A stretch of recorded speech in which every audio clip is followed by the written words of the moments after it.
Oh, hello, great readers. I'm Belchan. I'm Nimikung. I'm Banchan. In this class, I'll read to all of you a part of Great Expectations. As. Ah.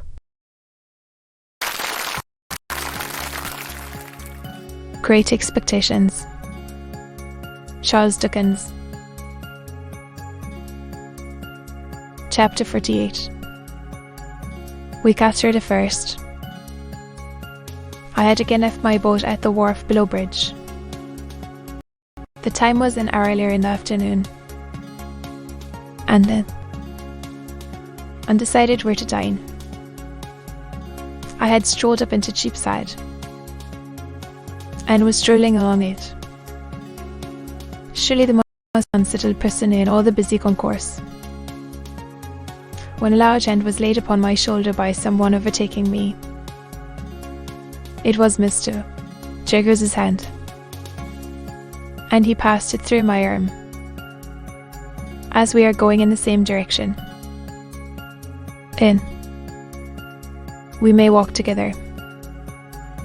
For the temple. I think, said I. Did you know, said Mr. Jaggers. While I returned, glad for once to get the better of him in cross-examination. I do not know. You are going to dine, said Mr. Jaggers. You don't mind admitting that? No, I returned. Then, said Mr. Jaggers, I was going to excuse myself, when he added, Wemmick's coming. So I changed my excuse into an acceptance as few words I had uttered. Britain.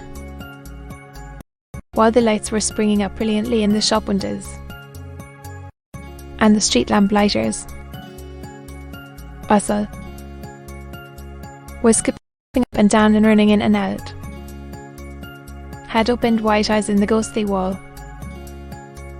At the office in Little Britain there was the usual letter writing, and washing, Handel snuffing, and safe locking.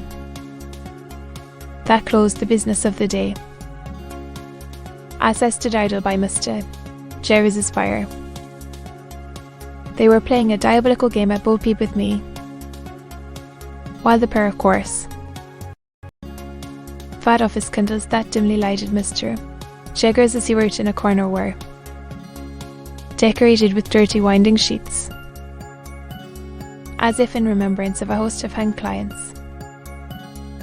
We went to Jar Street, all three together, in a hackney coach, and then, as soon as we got there, dinner was served, although I should not have thought of making, in that place, the most distant reference by so much as a look to Wemmick's forward sentiments.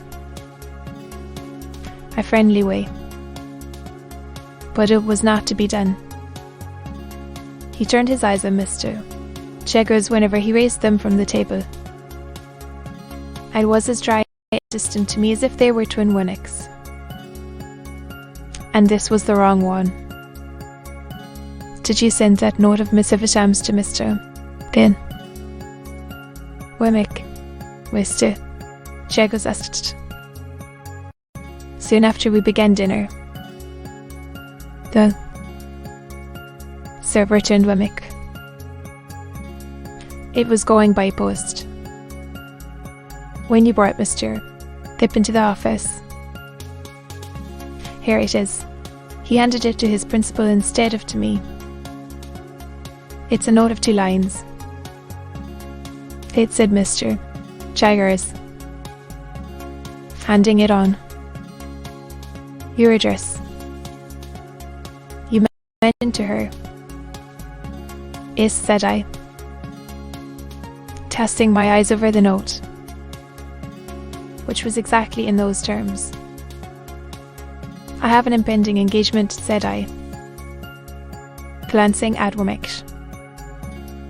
he was putting fish into the post office.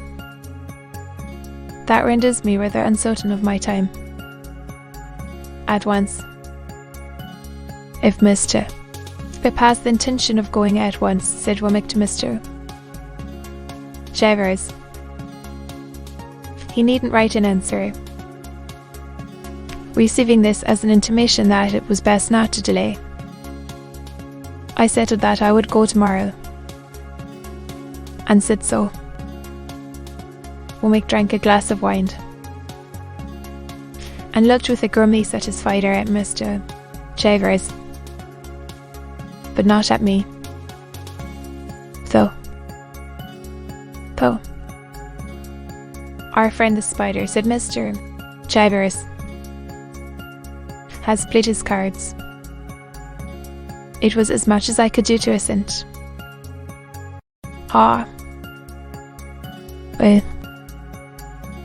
the stronger will win in the end. But the stronger has to be found out first. If you should turn to... Naturally, I interrupted, with a burning face and heart.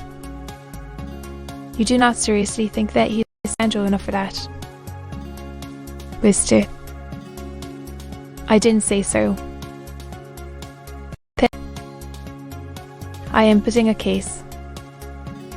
If he should turn to and beat her, he may possibly get the strength on his side. If it should be a question of intellect, he certainly will not. Will turn out in such circumstances. A fellow like our friend the spider, and said Mr. Chivers, either beats or cringes. He may cringe and growl, or cringe and not growl, but he either beats or cringes. Either beats or cringes, said Womack, not at all addressing himself to me. So here's to ice. Bentley Drummle, said Mr. Chivers, taking a decant of choice wine from his dumbwaiter, and filling for each of us and for himself. And may the question of supremacy be settled to the lady's satisfaction. To the satisfaction of the lady and the gentleman. It never will be. Ban. Male. Male. Male. Male. She was at his elbow when he addressed her, putting a dish upon the table. As she withdrew her hands from it, she fell back a step or two, nervously muttering some excuse, and a certain action of her fingers, as she spoke, arrested my attention. "What's the matter?" said Mr. Chivers. "Nothing. Only the subject we were speaking of," said I. The action of her fingers was like the action of knitting. She stood looking at her master, not understanding whether she was free to go. She did go. Her look was very intent. Surely, I had seen exactly such eyes and such hands on a memorable occasion very lately. He dismissed her, and she glided out of the room. But she remained before me as plainly as if she was still there. I looked at those hands. I looked at those eyes. I looked at that flowing hair. And I compared them with other hands, other eyes, other hair. That I knew of. Stormy life. I looked again at those hands and eyes of the housekeeper, only in the ruined garden, and through the deserted brewery, at meat, and how it was waving to me from a stagecoach window, and how it had come back again and had flashed about me like lightning. Dock Street. I thought how one link of association had helped that identification in the theatre, And how such a link,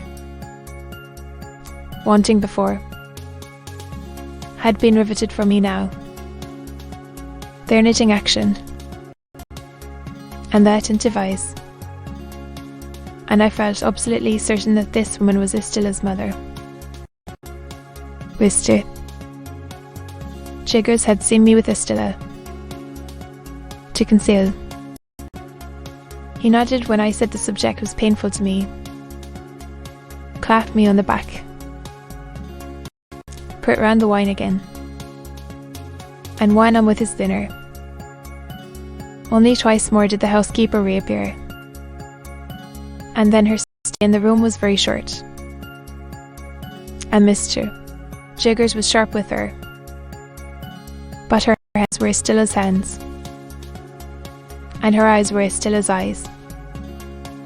More or less sure that my conviction was the truth. It was a dull evening, for Wemmick drew his wine. When it came round John with his eyes on his chief, sat in a state of perpetual readiness for course examination. As to the quantity of wine, that is, from my point of view, he was the wronged one all the time, and only externally like the Wemmick of Walworth. We took our early, and left together, even when we were groping among Mr. Jiggers' stock of boots for our hats. I felt that the right twin was on his way back. Direction. Before I found that I was walking arm in arm with the right twin, and that the wrong twin had evaporated into the evening air. Well said, Wemmick. That's over. He's a wonderful man, without his living likeness. I felt that this was a good statement of the case, and told him so. Wouldn't say it to anybody but yourself, he answered. I asked him if he had ever seen Miss Havisham's adopted daughter, Mice Bentley Drummle. He said no, to avoid being too abrupt. I then spoke of the aged and of Miss Skiffins. He looked rather sly when I mentioned Miss Skiffins, and stopped in the street to blow his nose, with a roll of the head, and a flourish not quite free from latent boastfulness. Wemmick, said I, do you remember telling me, before I first went to Mr. Jiggers' private house? Did I? He replied. Well, I dare say I did. Deuce take me, he added, suddenly. I know I did. A wild beast tamed. The same. How did Mr. Jiggers tame her? That's his secret. I wish you would tell me her story. I feel a particular interest in being acquainted with it. Well, Wemmick replied, I don't know her story, that is. I don't know all of it. But what I do know I'll tell you. We are in our private and personal capacities. A score or so of years ago, that woman was tried at the Old Bailey for murder, and was acquitted. She was a very handsome young woman, and I believe had some gypsy blood in her. Anyhow, it was hot enough when it was up. Wistu. Jiggers was for her, pursued Wemmick, with a look full of meaning, and worked the case in a way quite astonishing. It was a desperate case, and it was comparatively early days with him then, and he worked it to general admiration. In fact, it may almost be said to have made him. He worked it himself at the police office, day after day for many days, contending against Stephen Akamuttal, and at the trial where he couldn't work it himself, sat under counsel. And Avery went out bought in all the salt and pepper. The murdered person was a woman a good 10 years older, very much larger, and very much stronger. It was a case of jealousy. They both led tramping lives. And this woman in Gerrard Street who had been married very young. Over the broomstick, as we say. Tramping man. And was a perfect fury in point of jealousy. The murdered woman more a match for the man. Certainly. In point of years was found dead in a barn near Hounslow Heath. There had been a violent struggle. Perhaps a fight. She was bruised and scratched and torn, and had been held by the throat. At last. And choked. And there was no reasonable evidence to implicate any person but this woman. And on the improbabilities of her having been able to do her mischief, Jago's principally. I rest his case. You may be sure, said Wemmick, touching me on the sleeve, that he never dwelt upon the strength of her hands then. I had told Wemmick of his showing us her wrists, that day of the dinner party.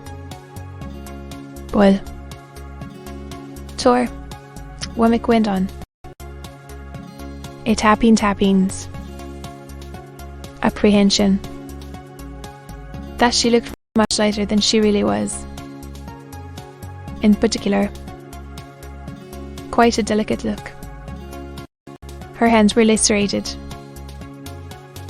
And the question was it with fingernails?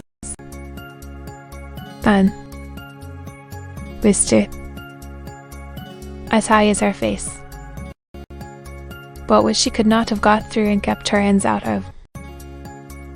And bits of those brambles were actually found in her skin and put in evidence. Have been broken through, here and there. But the boldest point he made was this. It was attempted to be set up, in proof of her jealousy, that she was under strong suspicion of having, at about the time of the murder, frantically destroyed her child by this man some 3 years older to revenge herself upon him. Mr. Jaggers worked that in this way. We say these are not marks of fingernails, but marks of brambles. And we show you the brambles. You say they are marks of fingernails. And you set up the hypothesis that she destroyed her child. You must accept all consequences of that hypothesis. For anything we know, she may have destroyed her child, and the child in clinging to her may have scratched her hands. What then? You are not trying her for the murder of her child. Why don't you? As to this case, if you will have scratches, we say that, for anything we know, you may have accounted for them, assuming for the sake of argument that you've not invented them, to sum out. Sir, said Wemmick. Wistu. Jaggers was altogether too many for the jury. Is. But not only that, said Wemmick. She went into his service immediately after her acquittal. Tamed as she is now. She has since been taught one thing and another in the way of her duties. A thing. I got your letter and destroyed it. We exchanged a cordial good night, and I went home, with no matter for my thoughts, though with no relief from the old. To be continued.